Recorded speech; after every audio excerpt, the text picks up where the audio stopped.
Hi, Angela. This is Amanda responding to you by video. Hopefully, this is my second take. Hopefully, this one works this time. So, I'm going to try to recreate everything that I said to you the first time. First and foremost, I want to say that you did a good job. Uh, Titanic is not the usual artifact that I would think of, but it had a lot of the elements that we needed to talk about in it, and you really pointed out some unique ones that I didn't even consider. But you have to go back to 1997, where I saw this in the movie theater. I know I've seen it probably 20, 30 times, but not recently. So sitting in that movie theater, I can remember the things that you said, the emotions, being drawn into the characters, and trying to figure out what was going on, what's going to happen next. And it was really the first time that you sat in a theater for over 2 hours and you watched the movie. James Cameron, he was the director and the writer on this film. He did a great job of making the audience want more, and I think that had a lot to do with the characters. Again, you brought in Jack and Rose. Obviously, they're the pivotal characters in this show. Jack played like by Leonardo DiCaprio, and Rose played by Kate Winslet. Both, I think this was like definitely for Kate. It was her breakout role. This was her moment to shine. And I remember reading some things of how she struggled with the role, and she still struggles with the after effects of the role today. And it was hard for her to play because she was a young woman and she's playing a marginalized character. Yes, she's part of a social class, the wealthy, the the part of the social class that everybody wants to be a part of. This is why they were on the Titanic, to be wined and dined and be first class and be the first. We see a lot of that in today's society, keeping up with the Joneses, being the first to do something, to get something, to buy something. But you brought up her self esteem and her suicide attempt, or suicide ideation, and it goes to show you how she was a depressed woman in society.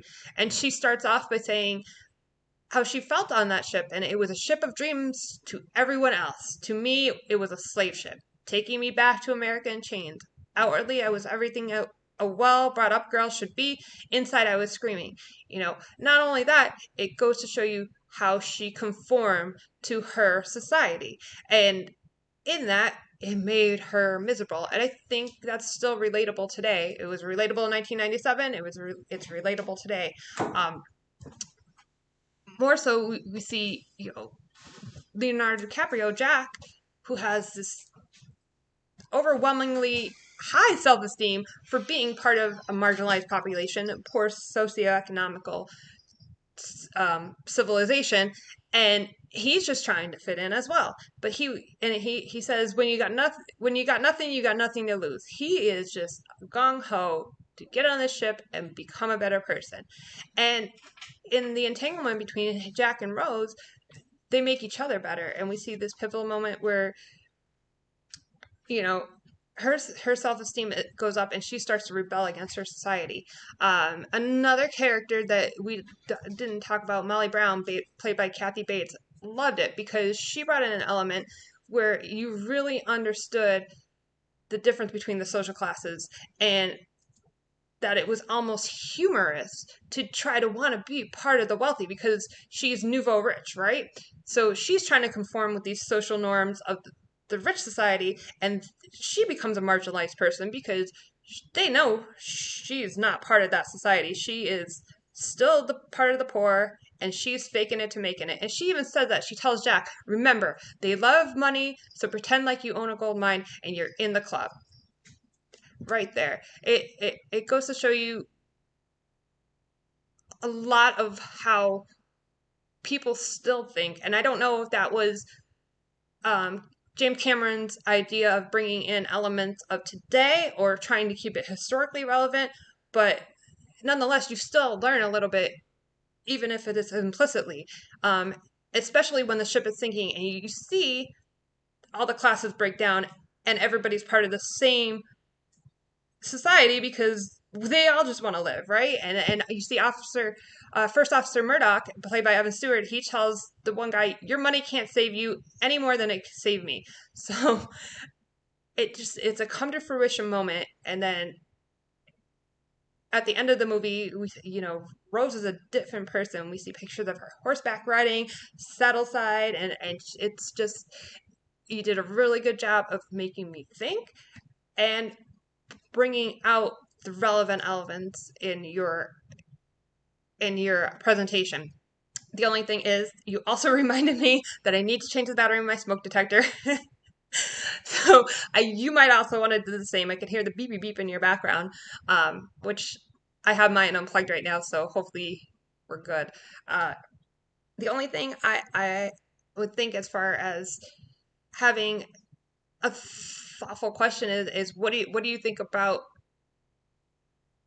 me touching on social motives? Do you think that is a relevant topic that could be discussed for someone else doing this presentation on a later date and time, or do you think I am just way off base? um, Also, um, again, I think it's relevant today. We still see oppression with the women. That's obvious. That's going on today with the Roe versus Wade case. I Trying to help people with an identity crisis is always going to be something relevant, no matter what. And as future mental health advocates, we are going to have to deal with these things: how people feel, how do they respond to it, and how we can help them get over these hurdles. So, uh, especially the suicide ideation, I didn't take that into account in the movie. It wasn't, it's not something that I honed in on uh, back then, but it definitely, if I watch it again, it's something that I'll pick up now. So that was, like I said, that was key for me right there. Uh, I guess I look forward to your discourse, and I hope that this uh, wasn't was exactly what we needed to do. Good job.